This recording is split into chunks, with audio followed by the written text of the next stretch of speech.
Hello हरी। हाँ दी। हाँ, सो मैं क्लास स्टार्ट कर रही हूँ। ओके। हाँ, सो सुबह actually we saw a little bit of introductory class of structure of atom, where we discuss about what do we get when we say the word structure in the form of when we talk about a solid structure, liquid and gas. And also we discuss about a little bit about how the experiment led us up to the structure of atom. So in this class, what I will discuss is majorly the Rutherford one. Okay. Yeah. So the Rutherford foil experiment. So हरी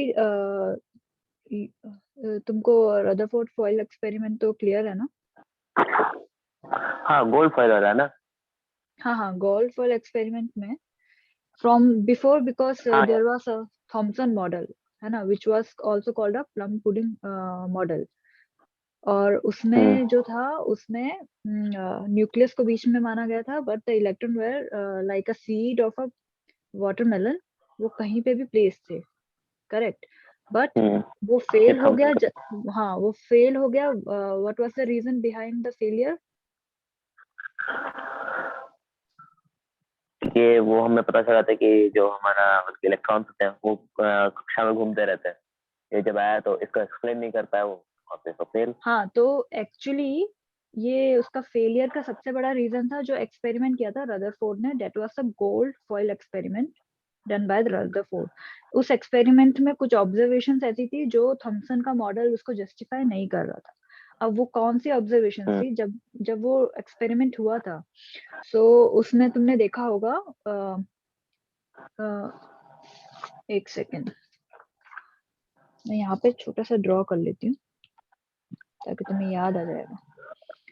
तो foil experiment में क्या था, एक हमने alpha alpha particle का wave लिया था, ठीक है, और ये गोल्ड फॉइल ऐसे उसके हाफ सेमी सर्कल और ऑलमोस्ट कवरिंग था। Okay, no this is the photographic plate and this is the gold foil. Okay. हाँ।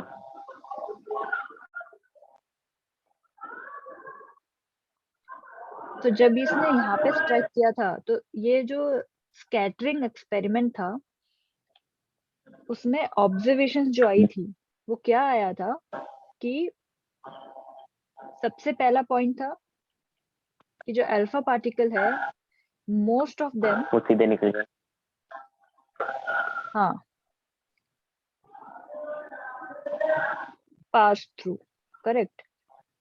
पहला पॉइंट तो ये ऑब्जर्व किया था। सेकंड पॉइंट क्या ऑब्जर्व किया था? एक वेरी स्मॉल फ्रैक्शन जो था अल्फा पार्टिकल का, वो डिफ्लेक्ट हुआ था। It was deflected. Deflected means मतलब कहीं पे भी डिफ्लेक्ट हुआ हो किसी भी एंगल में, मतलब but it was a very small angle deflection. Okay. पर जो थर्ड पॉइंट था वो ये था कि very few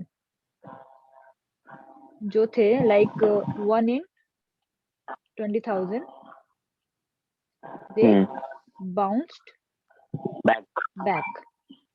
So means they bounced back like that. Okay. So the deflection angle जो था उनका deflected by 180 degree. हाँ, सो इसको जस्टिफाई करने के लिए रदरफोर्ड ने जो थॉमसन मॉडल को इस तरीके से बोला कि एक्चुअली द पॉजिटिवली, क्योंकि ऑलरेडी जो फर्दर एक्सपेरिमेंट हुए थे जैसे कैथोड रे एक्सपेरिमेंट, वो एक जिससे हमने इलेक्ट्रॉन का डिस्कवरी किया था, then proton and also neutron were discovered. What were the experiment name? Cathode ray discharge tube में है ना, वैक्यूम क्रिएट करके हमने इलेक्ट्रॉन का डिस्कवरी किया था। माइकल हाँ फेराडे ने किया था वो एक्सपेरिमेंट, करेक्ट। एंड देन उसके बाद हमने हाँ इलेक्ट्रॉन का चार्ज एंड मास ये सब कैलकुलेट किया है। हाँ। उसमें भी हमने मैग्नेटिक एंड इलेक्ट्रिक फील्ड, अगर तुम लोग बोलोगे तो ये सारा मैं एक बार कल डिस्कस कर दूंगी, ठीक है। नहीं याद है। बट हाँ याद है ना। और जो चार्ज हमने कैलकुलेट किया था वो था ऑयल ड्रॉप एक्सपेरिमेंट से, वो मिलिकन ने किया था। हाँ हाँ।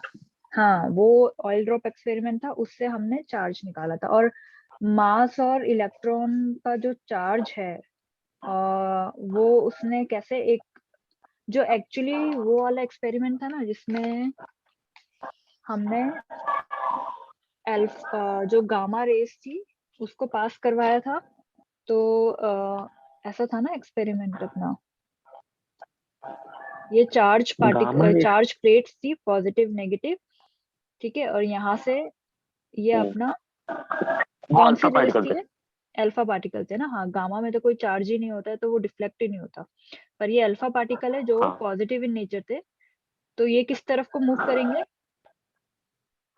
ये ऊपर क्यों। पॉजिटिव, अल्फा वाले पॉजिटिव इन हाँ नेचर है ना, हाँ। तो नेगेटिव प्लेट की तरफ मूव करेंगे। ये अल्फा था या कैथोड रे था। एक सेकेंड, कैथोड, ये कैथोड रे वाला था। कैथोड हाँ रे हाँ जो हाँ, जाती है तो इलेक्ट्रॉन। कैथोड रेस था।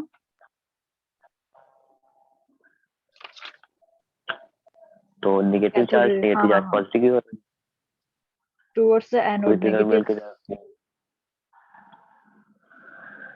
एनोड की तरफ जाएगा डिफ्लेक्ट हाँ होके। एनोड का तरफ जाएगा ना, नेगेटिव की तरफ। हाँ तो ये वाला तुम्हें याद होगा, जब कोई डिफ्लेक्शन नहीं होता है तो वो पॉइंट बी बोला था, ए बोला था, सी बोला था, है ना। और जब सिर्फ हाँ ये, हाँ इसको क्या कहते हैं हम, इसको कहते हैं हम इलेक्ट्रिक फील्ड। इलेक्ट्रिक हाँ। फील्ड में इलेक्ट्रिक फील्ड जब मैंने अप्लाई करा तो पॉइंट नंबर सी की तरफ डिफ्लेक्ट होता है। इसमें कुछ लेकिन ये गड़बड़ जो है। हमारा कैथोड था, हाँ हाँ कैथोड रे हाँ, होता है वो तो हमारा नेगेटिव चार्ज होता है तो वो पॉजिटिव की नेगेटिव ओर जाएगा चार्ज एक की होता है। ओर। हम्म। हाँ तो नेगेटिव होता है ना तो एक हाँ सो ए की तरफ जाएगा जब मैंने ओनली इलेक्ट्रिक फील्ड अप्लाई किया, ओके। इलेक्ट्रिक। और जब मैं मैग्नेटिक फील्ड अप्लाई करती हूँ तो सी क्यू। तो वो सी की तरफ गया था। और ये जो मैग्नेटिक फील्ड का थंब रूल है, मतलब why it was deflecting towards C, that was given by the Fleming's left hand rule, hmm. है ना। और अगर तुम लोग को ये सब डिस्कस करना है तो मैं नेक्स्ट क्लास में कर दूंगी। सो ये सब तो ठीक है। So what happened after the Rutherford foil experiment, the three observation were made. और ये जो तीन ऑब्जर्वेशन था इससे थॉमसन मॉडल टोटली फेल हो गया, बिकॉज पहला चीज तो था कि एटम में काफी खाली स्पेस है, that is why most of the alpha particle were getting pass through, okay. हाँ।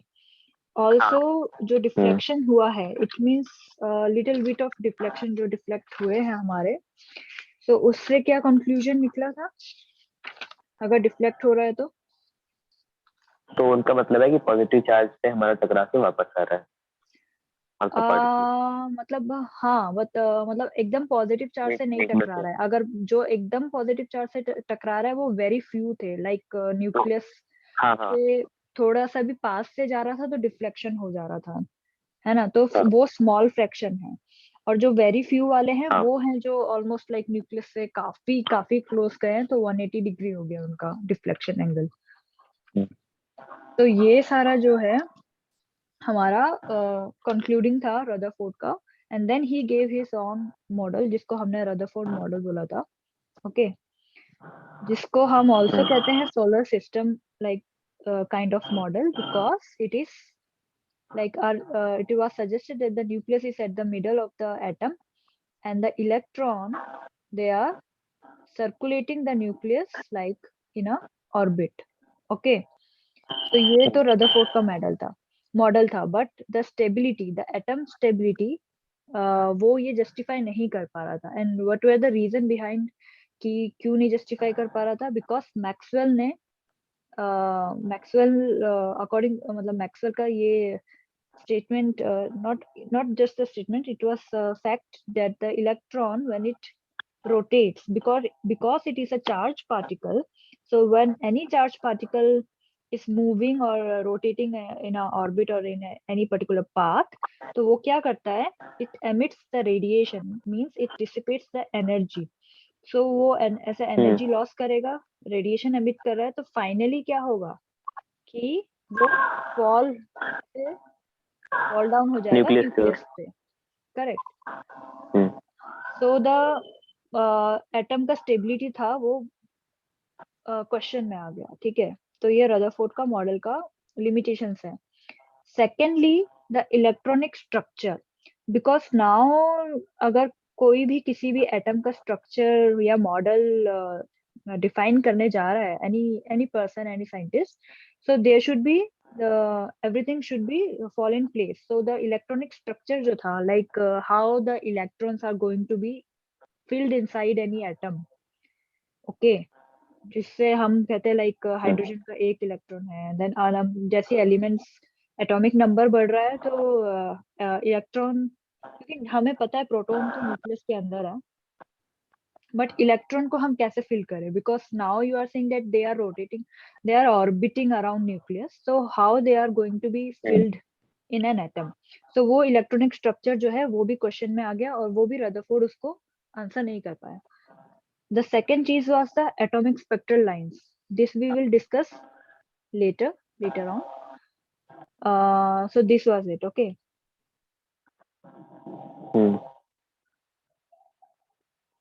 ये मैंने साइड में बनाया था, but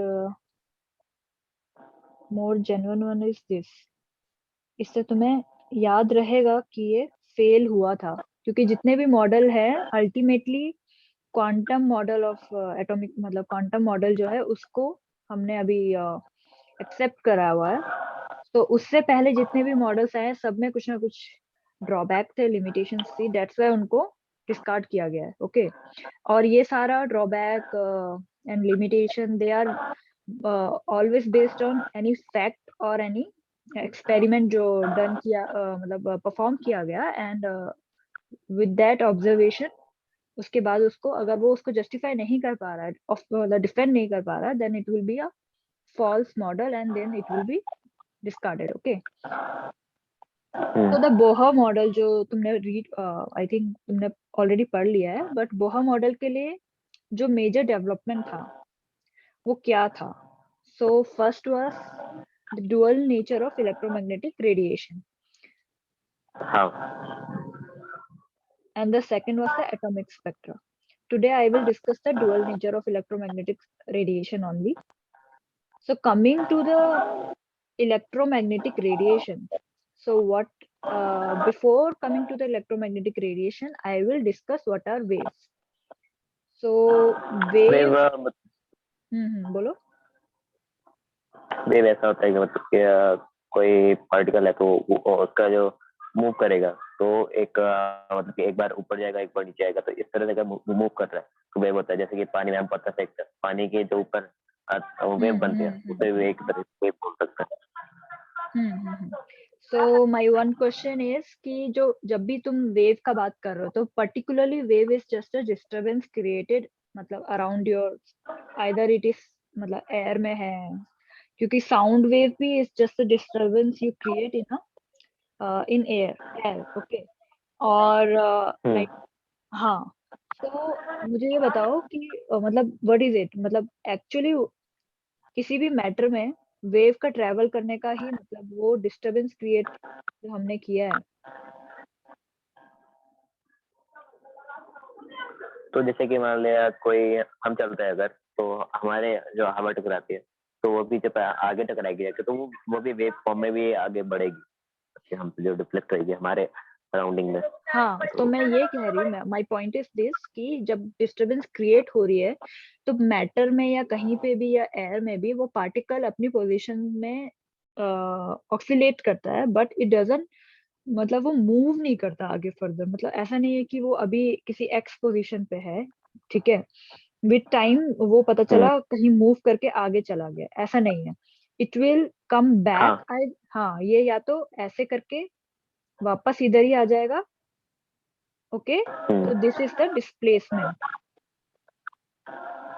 विच इज हाँ 0, ठीक है, क्योंकि वो अपनी पोजीशन पे वापस आया है।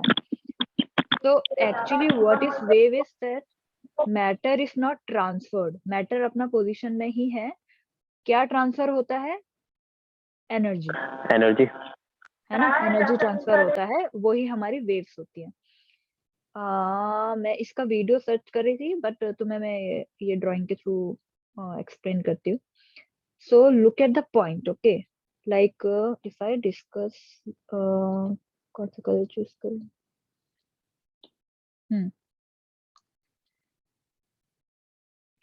for example this is the point, okay, this let us say it is point number A, point A. With time ये क्या होगा कि ये अभी जो मैंने, ये एक स्टैटिक ड्राइंग है, ठीक है, बट अगर मैं इसको ड्रॉ करना चाहूँ तो the another drawing I can make is that,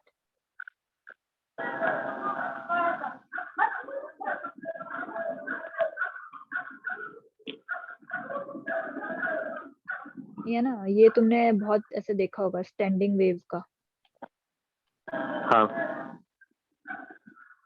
देखा है, इसका सिमुलेशन या कोई वीडियो देखा होगा तुमने ऑनलाइन। हाँ देखे हैं, मतलब जैसे साउंड वेव का देखा है हाँ, मतलब ये और ऐसे ऐसे इंस्ट्रूमेंट ऊपर नीचे देखे हैं। होगा ना, ये मतलब तुम समझ रहे हो, हाँ ये हाँ अभी अगर ऐसा है तो ये ऐसे करके नीचे मतलब मूव करेगा, तो ये ऐसे आगे फर्दर, मतलब अभी इसको स्टैंडिंग वेव क्यों कहूंगी मैं, क्योंकि ये वेव ऐसे अपनी ही तुम्हें मतलब बताती हूँ, ये पार्टिकल ए है ना, ये एक बार इधर आएगा, एक बार नीचे जाएगा, ये मैंने इसकी 3 पोजीशन बताई, तो अल्टीमेटली ये इसकी रेस्ट हाँ पोजीशन है, ये ऐसे और ऐसे इसमें ऑसिलेशंस हो रहे हैं, हाँ ऑसिलेट, ओके।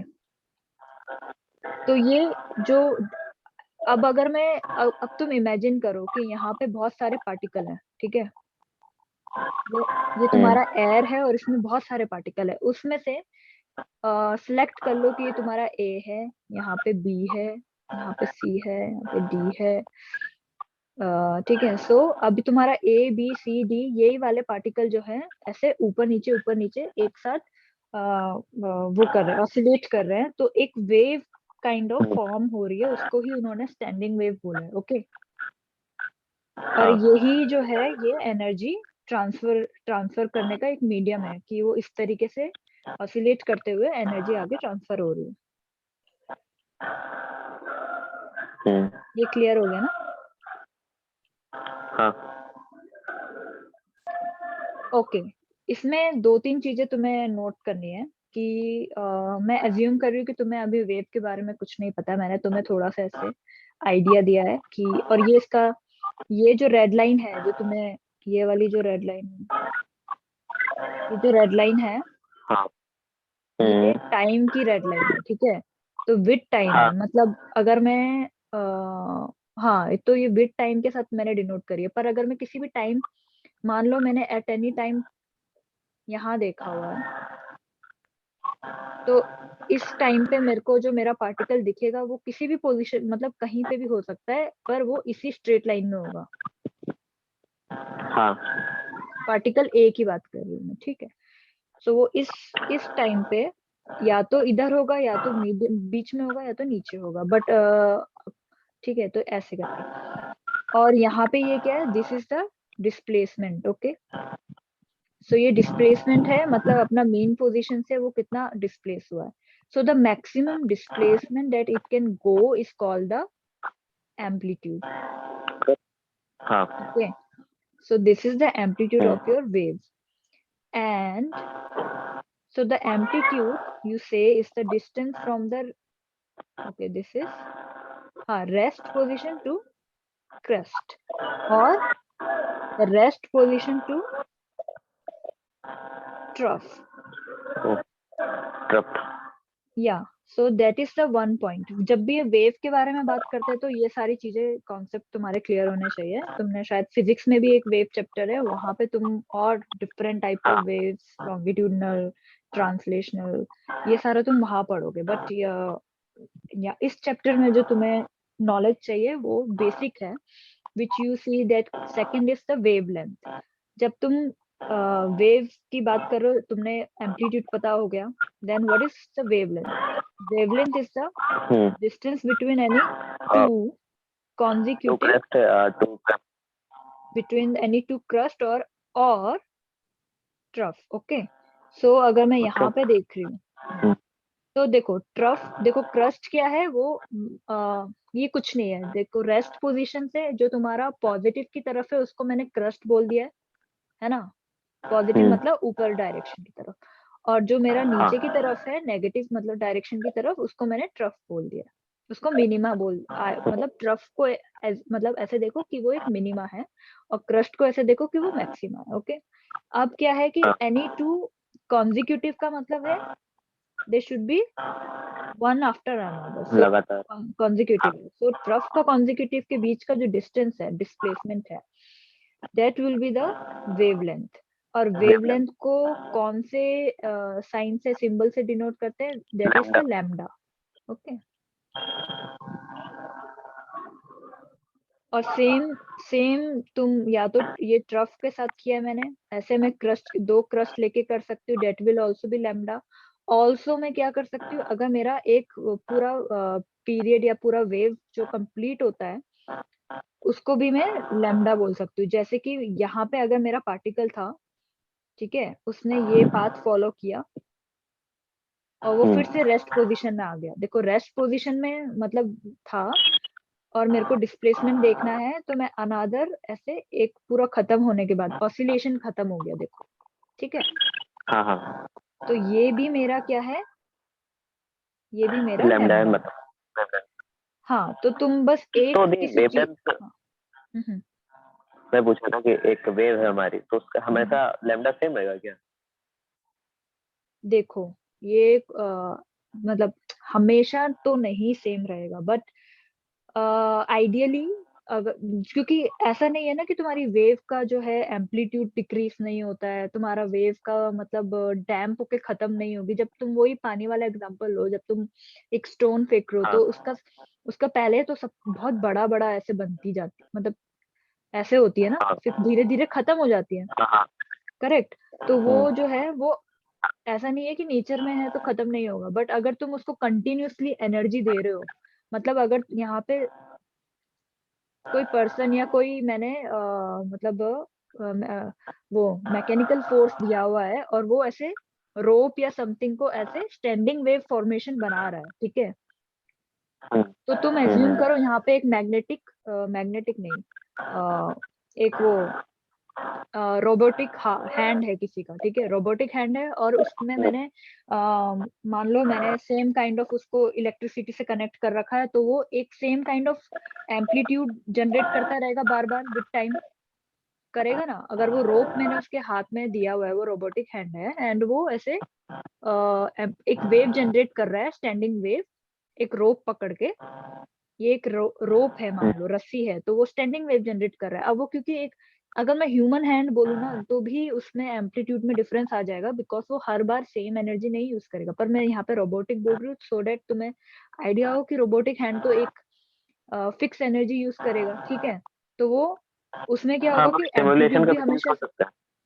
हाँ हाँ, सिमुलेशन बोलो। का सिमुलेशन क्या? अच्छा, पिक। ओके। नहीं मतलब पिक तो ठीक है, मतलब कि हमने ऐसा एक सिमुलेशन बनाया है प्रोग्रामिंग करके कि वेव और का जो हमारा लैम्डा और जो हमारा एम्पलीट्यूड है वो दोनों सेम बना रहे हैं, तो बना सकते हाँ हाँ, जो तुम पाइथन भी यूज कर रहे हो ना, हैं। सीख रहे हो ना, हाँ, उसमें इजीली तुम एक ऐसा, तुम पता है क्या कर सकते हो, फिजिक्स में तुमने देखा होगा ये वेव की इक्वेशन होती है।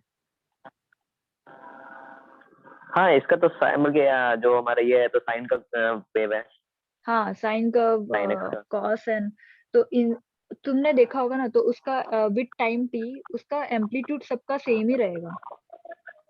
हाँ हाँ, तो वो तुम अगर उसको प्लॉट करते हो विद एनी टाइम टी, तो तुम्हें एक ही टाइप का एम्पलीट्यूड के साथ एक इसी टाइप की कर्व दिख जाएगी, ठीक है। पर तुम्हारा क्वेश्चन था कि will the amplitude will be same always, तो वो तो जैसे तुम जो इक्वेशन यहाँ पे डाल रहे हो ना, वो इक्वेशन तो एक मैथमेटिकल इक्वेशन है जिसका एम्पलीट्यूड वो सब जो है ना, वो तुम टाइम के अकॉर्डिंग कैलकुलेट कर रहे हो। तो वो देखो वो ऐसी बनेगी ना कि मतलब वो मतलब स्टैंडिंग वेव की तरह ही बनेगी, उसमें कुछ कम नहीं हो रहा है।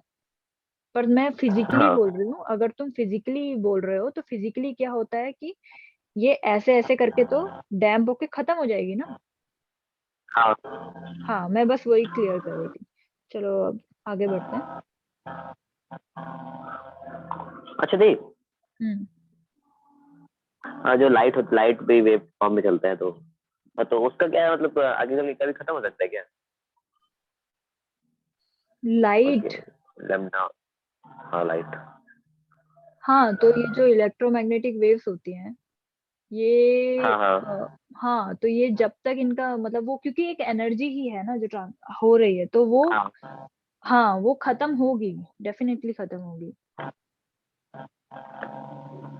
हाँ हाँ हाँ। हम्म। सो आगे देखो, दो पॉइंट मैंने डिस्कस कर लिए हैं। Amplitude and wavelength.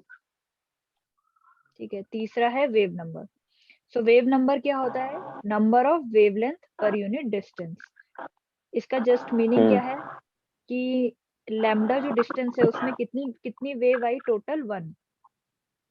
हाँ लैम्डा डिस्टेंस में मेरी एक वेव कंप्लीट होती है, पूरा यहाँ से लेके एक, ठीक है। हाँ ये तुमने देख लिया।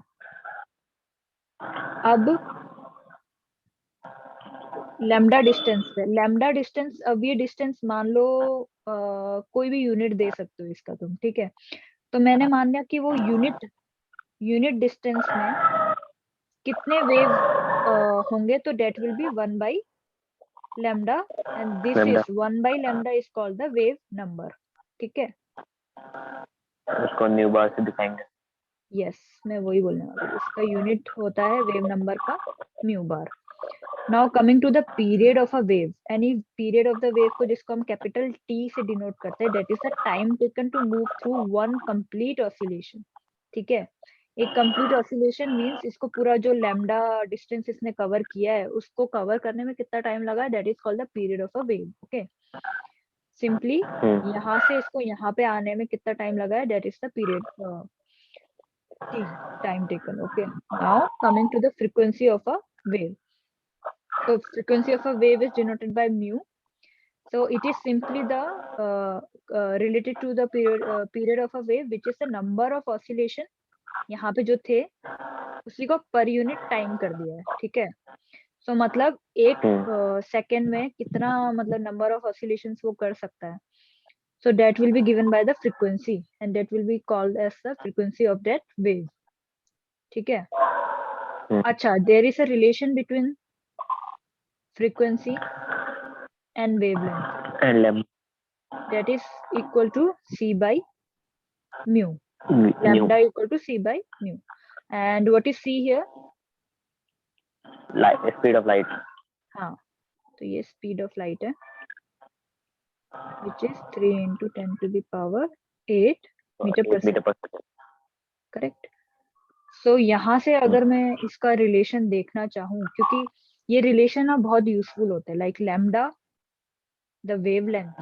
सो वेवलेंथ इन जनरल हम लोग सेंटीमीटर, मीटर तो बहुत ही रेयरली तुम्हें मतलब अभी की क्लासेस में तुम्हें देखने को मिलेगा, otherwise it is either in centimetre, आगे फर्दर हाँ, यूनिट होता है पिकोमीटर एंगस्ट्रॉम। या नैनोमीटर में चला हाँ, जाता। करेक्ट करेक्ट, क्योंकि वो उसी में उसको डिनोट करना बेटर है, क्योंकि वो बहुत छोटी होती है यूनिट्स, तो हाँ छोटी यूनिट हम यूज कर सकते हैं केमिस्ट्री में या कहीं पे भी, बट मीटर वगैरह इसलिए डिस्कार्ड कर दिया जाता है। इनिशियली तो मैं सिखाने के लिए कह सकते हैं, बट अदरवाइज ऐसे सकते हैं, ठीक है। फिर क्या है कि हाँ, so there is a inverse relation between frequency and wavelength, ये तुम्हें याद रखना है।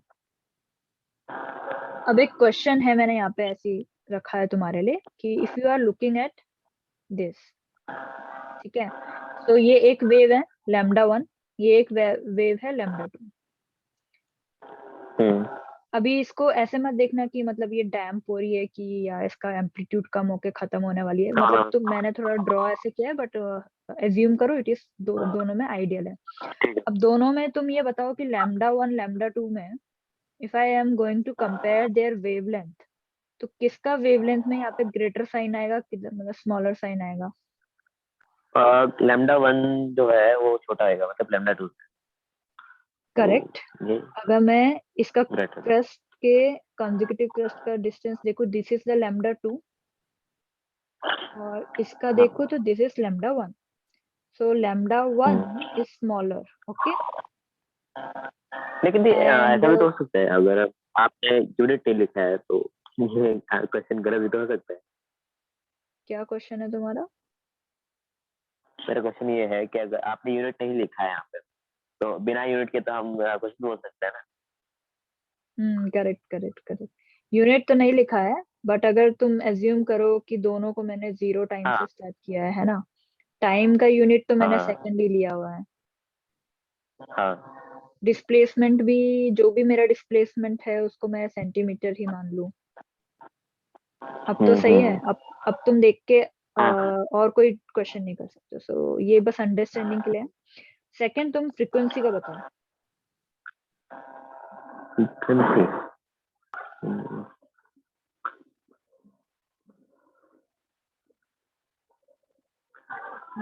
इसकी फ्रीक्वेंसी μ2 है, इसकी फ्रीक्वेंसी μ1 है, और किसमें फ्रीक्वेंसी ज्यादा है किसमें कम है?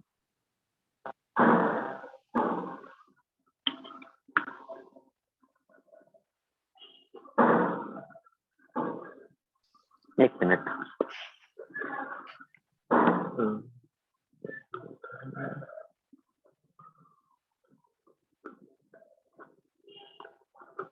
ये लंबाई का ज्यादा है तो फ्रीक्वेंसी पे लिख दिया जाएगा, ये हमारा कम हो जाएगा, और अगर हमारी ये वैल्यू कम होगी तो हमारा ज्यादा होगा।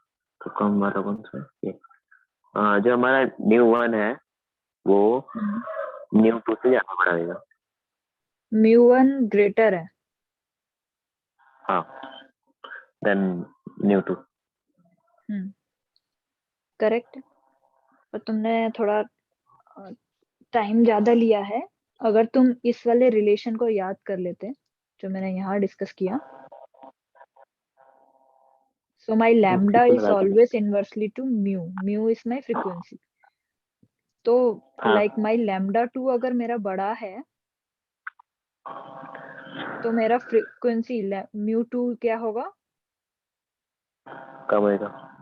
कम होगा इन कंपैरिजन टू λ1। मतलब अगर मैं दो ही चीज कंपेयर कर रही हूँ ना, जो पहले भी कंपेयर कर चुकी हूँ मैं, like I have already compare λ2 and λ1, correct. So उसमें λ2 एंड λ1 को मैंने ऑलरेडी कंपेयर कर लिया है, सो दैट मीन्स अगर मेरा λ2 फर्स्ट फर्स्ट वाले केस में बड़ा था λ2, तो सेकंड वाले केस में मेरा μ2 क्या हो जाएगा? स्मॉलर। इसीलिए हाँ ये वाला रिलेशनशिप, मतलब इनवर्सली वाला, इसलिए यूजफुल है काफी ज्यादा। Okay. Also you can just look into the picture, just look into the picture of these two waves, so what you will get कि मान लो, मतलब मेरे को क्लियरली दिख रहा है कि इसमें नंबर ऑफ वेव तुम्हें बहुत ज्यादा नहीं दिख रही है पहले वाले केस में, हाँ है ना? हाँ तो हाँ। इसीलिए इसकी फ्रीक्वेंसी था क्या, फ्रीक्वेंसी में क्या था? वो ऑसिलेशन, एक ऑसिलेशन कितनी जल्दी कंप्लीट कर ले रहा है, हाँ, वही एक होता है। सेकंड में उसने कितने नंबर ऑफ ऑसिलेशंस किए हैं। सो मेरे को क्लियरली इस पिक्चर में दिख रहा है कि अगर मैं एक सेकंड का टाइम देखूंगी तो इसमें नंबर ऑफ ऑसिलेशंस जो है मेरे, वो मतलब just looking into the picture I can say कि इसमें और ज्यादा है, so my μ1 is greater. Okay. Okay. हाँ हाँ। This is from the picture. अगर तुम पिक्चर देख रहे हो तो उसके लिए। तो मैं ये PDF, okay, I can share video और पीडीएफ बोथ। ठीक है। मतलब तुम बता दो, अगर तुम वीडियो से नोट डाउन करते हो